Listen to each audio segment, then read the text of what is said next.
Bonsoir, mesdames et messieurs. Alexandre Baudouin et François Trépanier qui vous souhaitent la bienvenue à cette autre édition de Sport Express. Monsieur Trépanier, mes hommages. Salut Alex, as-tu regardé notre ami Tiger ce week-end? Écoute, j'ai essayé par bride avec, j'aime bien Golf Network, là, NBC Golf Network maintenant, et j'ai capté la fin. Au Japon. Au Japon. C'est le fun parce qu'avec le délai, ça donnait dimanche soir pour eux le lundi matin.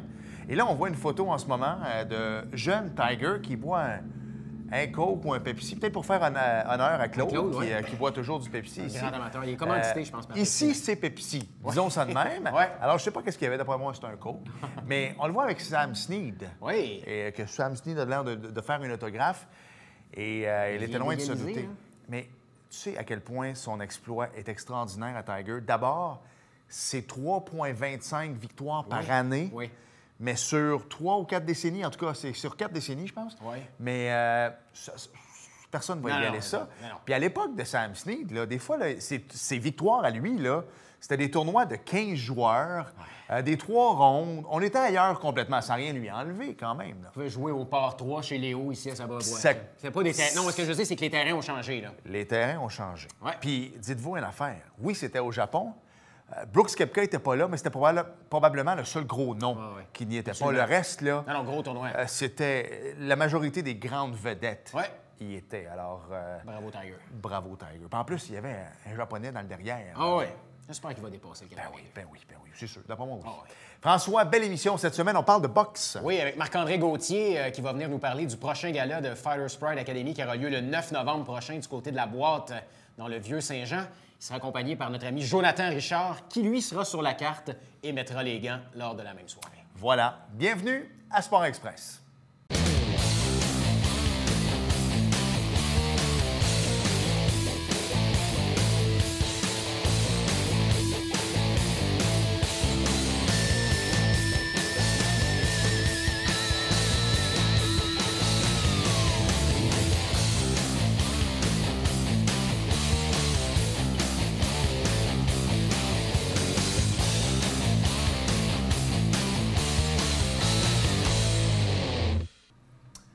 Cette semaine, François, on va parler de boxe. On aime ça. On aime ça, parler de boxe. Il y en a un qui c'est quasiment un chouchou, un invité qu'on reçoit régulièrement. Exactement. Donc, Marc-André Gauthier est avec nous. Salut. Salut. Et il y aura un gala très bientôt, le 9 novembre prochain. Et quelqu'un qui est sur le gala et qui est déjà venu à Sport Express également. Jonathan Richard est là. Salut. Salut, Joe. D'abord, très belle casquette des Cubs. Oui, merci. C'est pas mal. Go Astros, go. Ouais, ça là-dessus, t'as bien raison. On s'entend celle-là? Oui, pour les Astros. C'est rare qu'on s'entend. On s'entend sur celle-là. Les boys, on en a parlé tout de suite. On va en parler tout de suite. Il y a un gala qui s'en vient le 9 novembre. C'est quand même assez gros, donc je veux qu'on rentre dans le vif du sujet tout de suite. Ça fait longtemps que tu travailles là-dessus, puis ça arrive, là. Oui, on attend le 9 novembre, 18h à la boîte, là, à Saint-Jean. L'ancien complexe Beethoven, qu'on a connu dans nos bonnes années. Il y a déjà eu des combats là, à l'époque, hein? Oui, mais c'était des combats pas organisés. C'est ça, exactement. Mais moi, je me souviens très bien. Je me souviens quand je rentrais au Beethoven, je ne me souviens pas trop comment j'en sortais. Mais... Salutations à notre ami Steve Bossé. Oui, c'est des belles années. Ah oui, c'est des belles années. Donc, c'est là qu'il va y avoir le gars. Oui, une belle salle, tout le temps bien de l'ambiance.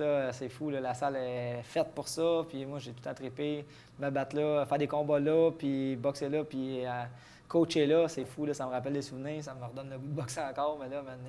On vieillit. On vieillit. On en parlait hors d'onde, on a moins de temps de s'entraîner aussi, Marc-André.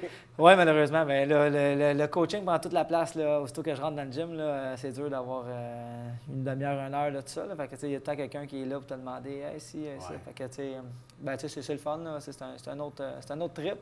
Mais tu viens de nous mettre la table. Avant de parler du gala, on va en parler justement parce que vous avez votre école d'entraînement de boxe, Fighters Pride Academy, qui est située au Hugo Gym.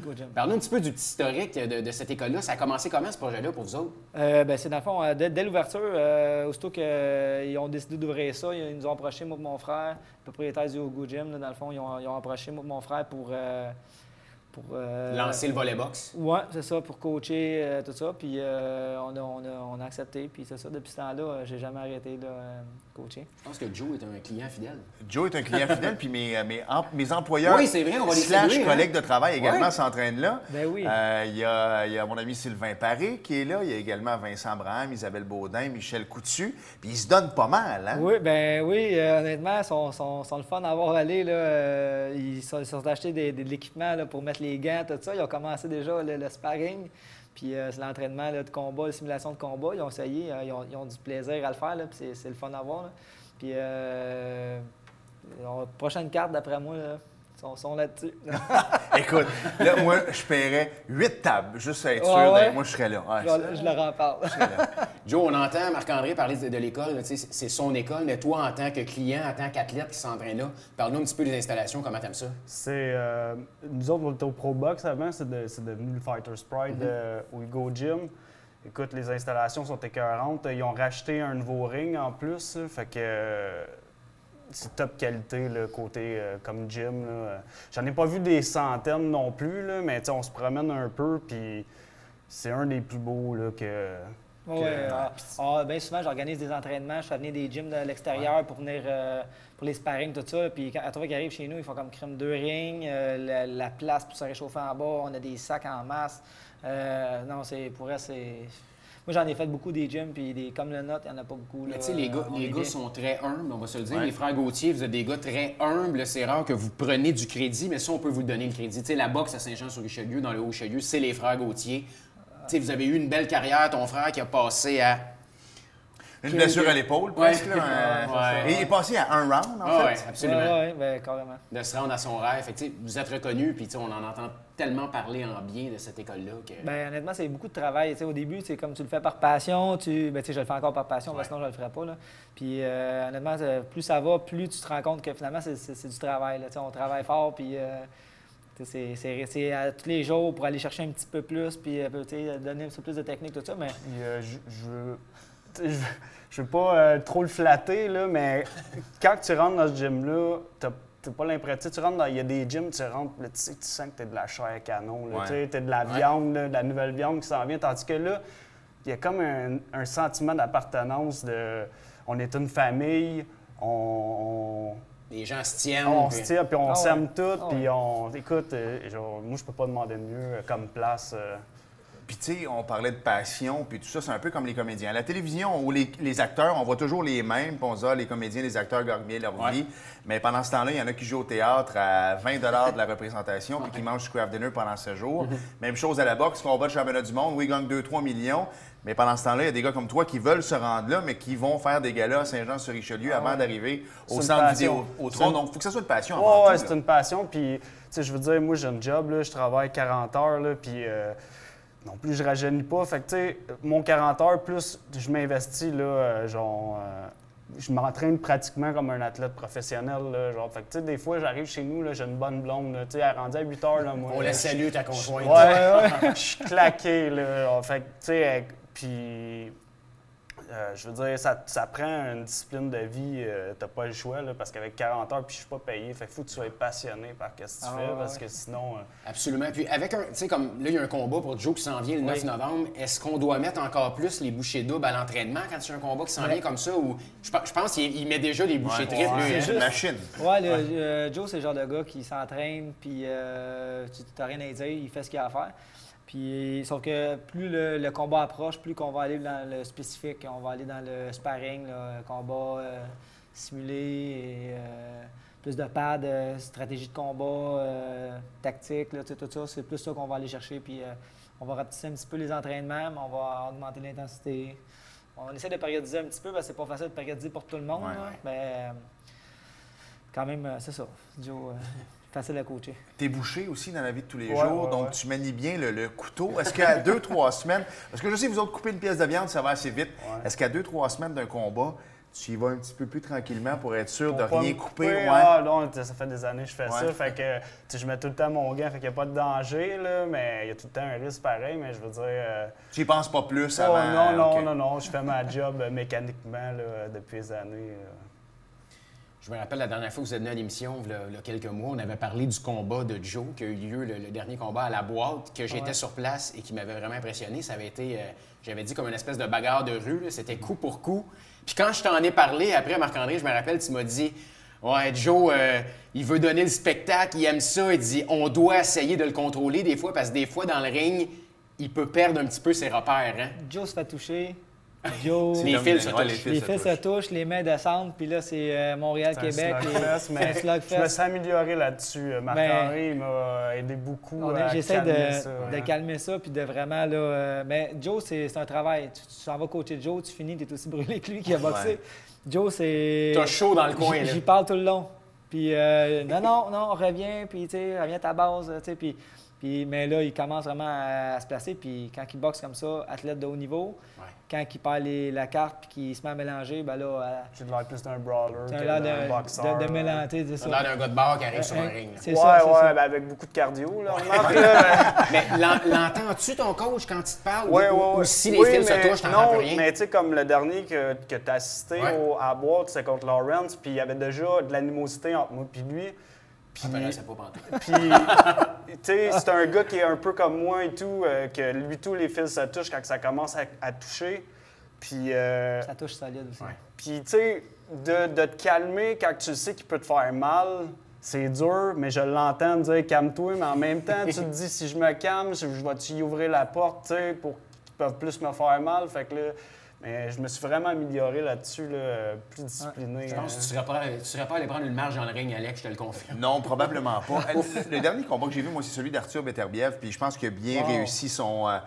Il y avait un plan de match, puis ils l'ont réussi à merveille. Tu sais, des fois, dans les premiers rounds, tu dis pourquoi il ne donne pas plus de coups, finalement, il sait où il s'en va.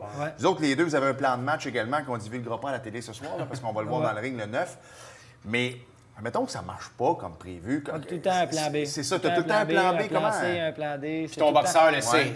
Ben oui, dans le fond, chaque boxeur a des styles différents. On peaufine leur style, mais on leur donne quand même des outils pour pouvoir se tirer de certaines mauvaises situations ou de remédier. C'est ça. Faut pas avoir qu'un style, puis juste, il faut lui donner plusieurs outils. Là. Puis tu as dit que tu t'es amélioré là-dessus, mais est-ce que des fois que tu sais que, mettons, lui, il voudrait que tu trouves plus la machine à partir du 5, puis tu sais qu'au 2, au 3, tu aurais de la place, mais en même temps, tu veux pas trop te brûler d'énergie, tu as beau être en forme. C'est difficile des fois de respecter un plan de match? Ben là, le dernier que j'ai affronté, on est allé à Terrebonne, puis lui, il voulait me dévisser. Puis normalement, j'aurais embarqué là-dedans, j'aurais vraiment embarqué là-dedans, sauf que c'est la meilleure manière de te faire mal, c'est d'embarquer là-dedans. Puis pour la première fois, j'ai accepté les tempêtes. T'es patient? Ouais, puis... Mais tu sais, j'apprends. Fait que j'ai perdu par un point ce combat-là, mais j'ai fait ce qu'il fallait que je fasse. Tu sais, j'aurais pu le gagner. C'est une décision locale un peu aussi. Là, on n'était pas chez nous. T'avais un point en plus? Un point, dans le fond, c'est ça. Ils ont donné ça 3-2, c'est au juge. Là. Puis, une couple de fois, je me suis parlé. Puis quand il lançait, là, puis que je prenais tous les coups, là, je me disais... Laisse la tempête passer, embarque pas là-dedans. Puis, tu sais, ça a super bien été. Il n'a même pas été proche une fois de me faire mal, puis il lançait pour me faire mal. Fait que, tu sais, j'ai appris. C'était des bourrasques. Là. Il donnait des bourrasques. Jonathan il est resté concentré, pas bloqué, sorti des câbles. Puis il revenait après ça avec son jab, il replaçait ses pieds. Il avait l'air d'un très bon boxeur de haut niveau. Puis c'est ça, quand tu gardes le contrôle de la situation en tout temps, c'est ça. C'est ça, être un boxeur de haut niveau. Puis quand tu t'embarques pas à jouer avec les émotions, tu deviens émotif. Ça fait les meilleurs combats et les meilleurs athlètes. Il reste 30 secondes avant la pause. On va parler du Calais en deuxième partie, inquiétez-vous pas. Mais c'est-tu un challenge pour toi, Marc-André, en tant qu'entraîneur, quand tu es dans son coin, de dire bon, OK, c'est-tu comme, mais bon, qu'est-ce qui va arriver ce soir? Est-ce que tu te poses cette question-là? Non, tellement il pète un peu. Il faut que je sois allumé. Faut que je demeure concentré. Aux aguets? Oui, je suis aux aguets tout le temps. De toute façon, avec Joe, justement, on bâtit quelque chose. On est en train de développer son style, tout ça, mais je suis prudent. Puis, dans le fond, quand j'arrive sur le bord du ring, je sais que Joe, c'est mon plus émotif, mais c'est aussi c'est ma plus grosse job. Là. Quand j'arrive sur le bord du ring, quand je finis avec Joe, c'est comme « Ah, c'est fait, yes, on a, tu sais. » Mais là, je commence à être plus confiant. En tout cas, tu avais perdu le combat à la boîte, mais ça avait été le combat de la soirée. Moi, je pense que je serais sorti avec la victoire. On s'en allait avec la victoire. Là, je pense que... Il n'a pas manqué grand-chose. Non. En tout cas, vous êtes meilleur que moi parce que, tu sais, quand tu as une stratégie, il me semble de manger des coups de poing puis tu entends le monde dans la foule, tu sais, ah ouais, frappe, Richard, il me semble que moi, j'aurais juste envie de me revirer de bord. T'as fait tout de suite à boire, il fait partie de la stratégie. Moi, il me semble que je me poignerais après le gars dans la deuxième rangée. Mais on se calme avec les années, probablement. On va s'arrêter tout de suite et au retour, on va parler de ce fameux gala-là du 9 novembre. Tellement eu d'énergie, exactement, il y a plein de belles affaires. Donc, on poursuit avec Marc-André Gauthier et Jonathan Richard. Bougez pas.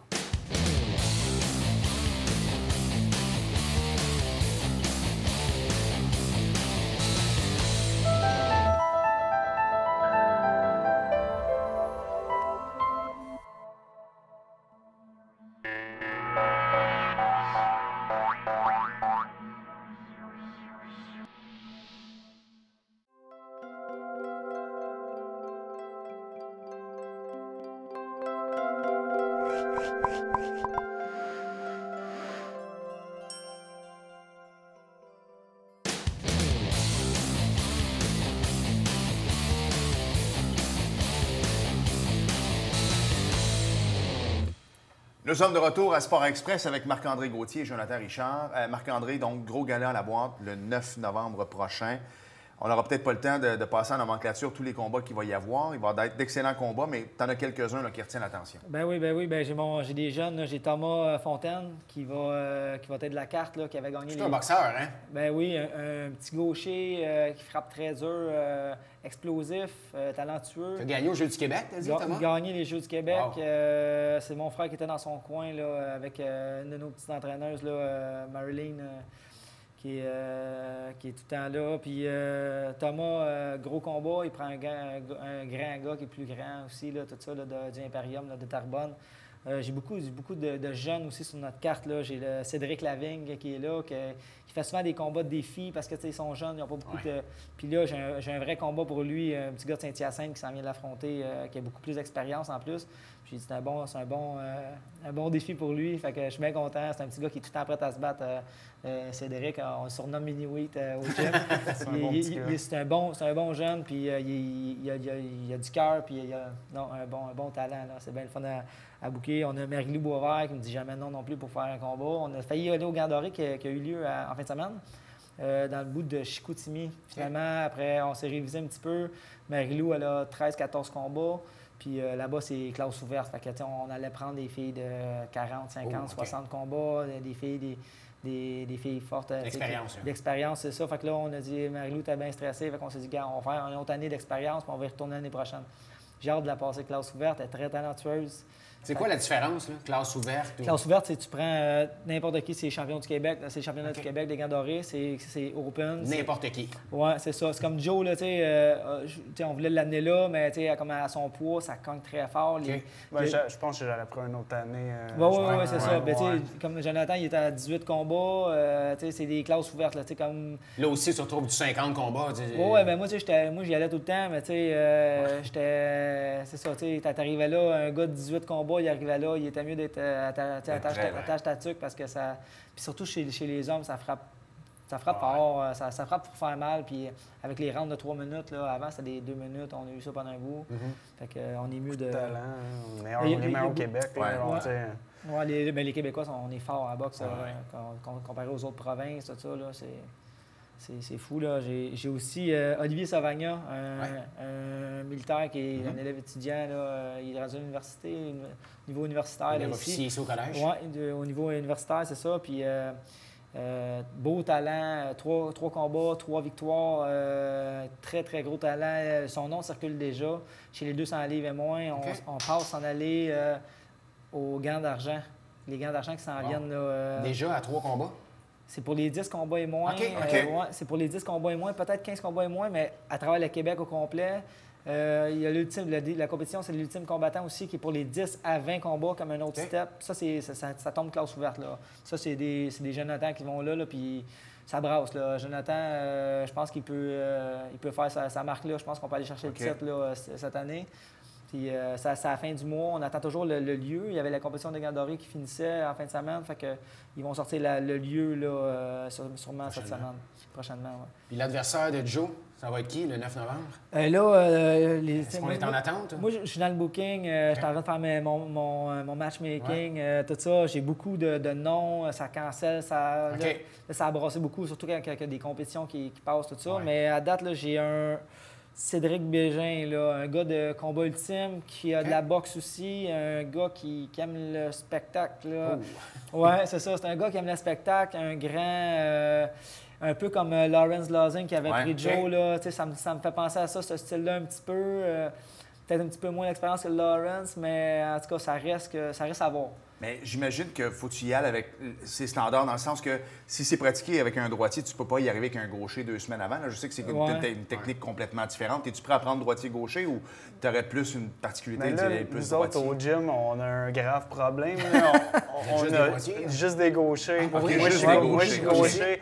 Puis, tu sais, ça a des gauchers de talent. Là, fait que, genre, je mets les gants avec Dominique Cloutier là, qui va passer pro. Là, puis, je veux dire, tu sais, ça fait stepper ma boxe vraiment, mais c'est un gaucher. Fait que je suis rendu vraiment habitué avec les gauchers, mais là, quand je pogne un droitier, là, la main est en avant. C'est pas pareil, hein, l'âme, puis... C'est ça. Les coups de puissance, c'est la main arrière, le coup de puissance pour la plupart des boxeurs. Puis C'est gaucher-droitier, c'est le coup de puissance qu'on réussit à les connecter.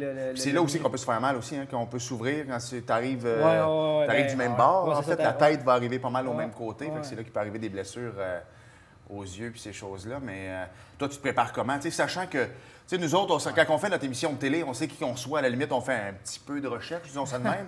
Mais on connaît la majorité de background de nos invités, puis il n'y a pas de problème. Puis c'est un walk in the park. Toi, tu sais pas contre qui tu vas te battre. Ta préparation, t'as fait comment? Normalement, des fois, je suis chanceux, je le sais 3-4 semaines à l'avance. Mais souvent, quand tu le sais 3-4 semaines à l'avance, souvent, le gars, soit il se blesse ou des fois, il y en a, tu sais, on n'est pas payé. Fait que moi, je suis tout le temps prêt. Fait que si tu me dis à 4 semaines, c'est lui que tu pognes, c'est lui que je vais pogner dans 4 semaines. Mais souvent, les gars, à un moment donné, rendu une semaine, fait oh, je suis peut-être pas si prête que ça. Puis là, ils annulent. Fait que là, tu te retrouves pas de gars. Fait que, tu sais, moi, je prends celui qu'on Des me fois, met la journée même, on peut changer d'adversaire là, en amateur. Ah oui? C'est OK. ça. Fait que, mais tu sais, c'est la préparation avant combat qui fait toute la différence. Là, où c'est qu'on va dire, OK, t'oublies pas que t'es gaucher-droitier, le pied à l'extérieur, on essaie de sortir un petit peu, pas aller sur la main, d'aller sur la main forte de l'adversaire, tout ça. Mais normalement, on a assez de temps. On a le temps de se préparer puis de pratiquer un petit peu là, certains aspects techniques puis tactiques là, pour battre notre adversaire. Tu parlais tantôt que tu es présentement là, dans l'aspect tout ce qui est matchmaker, trouver les adversaires, qui va se battre avec qui. Ah ouais. Ça doit pas être évident de faire ça. C'est quoi, on lance des appels à tous les clubs de boxe de la région? C'est du travail continuel. Là. Je book avec du monde, je reconfirme la semaine d'après, puis ça fait déjà, comme là c'est dans 2 semaines, bien, c'est pas samedi qui vient, c'est l'autre. Ça doit faire un mois encore déjà là, que je suis là-dessus, là, que j'ai ma liste, je change les noms, ça fonctionne pas. Ça cancelle, ça a cancellé un petit peu cette semaine, en fin de semaine. Fait que là, je suis là-dessus tout le temps, non-stop. Là, c'est du travail. Je ramène ça à la maison. Salutations également à ta conjointe. Exactement. Y a-tu... Ah oui, ma conjointe. Oui, c'est vrai, j'ai une conjointe. En couple sur Facebook. Y a-t-il une rivalité comme dans Karate Kid entre les clubs de boxe? Tantôt, tu parlais à un jeune homme de Terrebonne qui est dans tel club de boxe. Y a-t-il des rivalités? Les rivalités, ils se font un petit peu comme à travers les combats, les compétitions. Ça se fait naturellement. Ça se fait naturellement. Les gars sont un petit peu coqués, qu'on dit. Là, Joe avec Lawrence de Verdun, là, lui arrivait, il était coqué. Lui, c'est Joe... Hollywood. Joe Hollywood. Mais Joe, il se laisse pas plier ses pieds. C'est un gars très respectueux, mais jamais que, à un moment, c'est pas de respect. Parce que Joe, c'est un gars qui il est prêt à aller au combat. Puis si en sparring, ça va pas comme il veut, Joe, il se laisse jamais intimider vraiment. Fait que, c'est ça qui est arrivé un petit peu. Là. Ça a fait une rivalité, mais sinon... On l'a vu dans le ring, en tout cas. Mais entre les clubs, moi, j'aimerais ça avoir un autre club à Saint-Jean pour ça, justement. Faire des rivalités, mais une belle rivalité, une rivalité amicale. Mais ouais, c'est ça. J'aimerais ça parce que ça fait les meilleures choses, ça fait les meilleurs combats. Puis dans mon temps qu'on boxait, on était rendu trop expérimenté pour avoir de la rivalité juste à Saint-Jean. Mais les débutants entre eux autres peuvent avoir une belle rivalité. Puis, ça c'est comme on va au hockey, on va au soccer, on va au baseball. Il y a assez de joueurs locaux, ça peut être la même chose à la boxe, dans le fond. C'est ça, c'est ça. Ah oui, crème. Puis ça donnerait un spectacle là, super. On est mercredi. Dans 10 jours exactement, ça va être ton combat. C'est quoi la suite des choses pour toi? Tout le temps l'entraînement.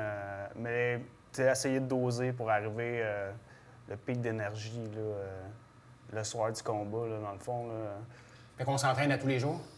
Cette semaine, oui. La semaine prochaine, non. OK. Fait que sûrement lundi, après ça, tu te gardes actif, là, juste pour garder le corps réveillé. Puis après ça, pour arriver samedi là, au meilleur de sa forme. Là. Question peut-être bien niaiseuse, mais est-ce que c'est à l'heure à laquelle ils se battent? Comme les pros, ils disent, moi, il faut que je sois prêt à 11h, puis tu fais du sparring à 11h le soir. Est-ce que c'est la même chose pour lui? Tu vas embarquer dans le ring à 8, on tu sait sois prêt environ, on y va selon les combats. Là, mettons, il y a 15 combats dans la soirée. Mais à partir du 12e, Joe, tu commences à bouger, à t'activer tranquillement. Puis là, d'autres, on défile les combats, je vais dans les coins. Puis bien souvent, j'ai des gyms, des combats de l'extérieur, 2 combats que c'est pas de mon gym du tout. OK. Fait que là, ça me donne une pause pour aller réchauffer nos boxeurs puis tout ça. Fait que ça défile. Une soirée de gala, là, ça défile vraiment. Là, mais ça va vraiment bien. Puis pour la périodisation, ça va super bien. On a Pierre-Luc Dubois, là, notre kinésiologue, qui nous suit, qui a commencé à avoir du black box à Saint-Jean dans le Gym aussi. Il nous suit, il a commencé à suivre beaucoup de mes boxeurs, beaucoup des boxeurs qui ont commencé à faire la périodisation puis la préparation avec Pierre-Luc. Puis Pierre-Luc, honnêtement, le niveau d'explosion, le niveau d'endurance, tout le monde a pris des jambes plus stables, plus forts. À date, A1, ça va vraiment bien. Ouais. Il reste 30 secondes, les gars. C'est le 9 novembre. Si les gens veulent acheter des billets, la meilleure façon de le faire? Directement au Hugo Gym ou directement appeler là ou au gym ou sur Messenger, sur notre page Facebook, Fighters Pride Academy Boxing. Il va en avoir à la porte également? Il va en avoir à la porte aussi également. Il y en a partout. Tous les boxeurs en ont. Ils vont distribuer ça. Oui, il n'y a pas de problème, juste nous écrire. On va demander à Claude de partager ça sur la page Facebook de Sport Exactement. Express. Oui, puis je vais lancer mes collègues de travail aussi qui viennent vous voir le 9, exactement. Un bon gala, les boys. Meilleure des chances, les boys. On prévoit un bon gala. Merci beaucoup. Ouais.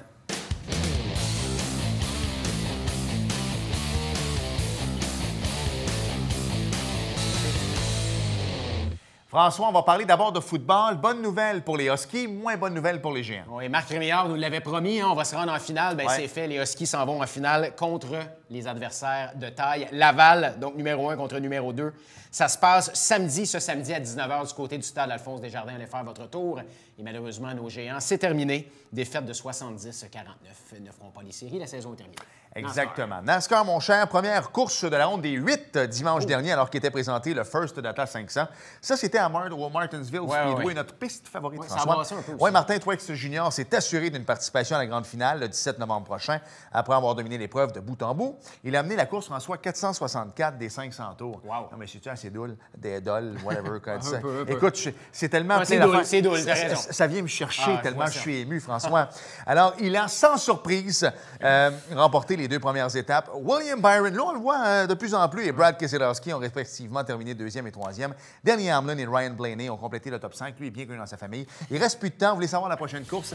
Allez vérifier sur le site Internet de NASCAR. On le voit juste ici. Merci, François. Merci, Alex. Merci à vous d'avoir été là. Bullseye. Et on se revoit la semaine prochaine. Bye-bye.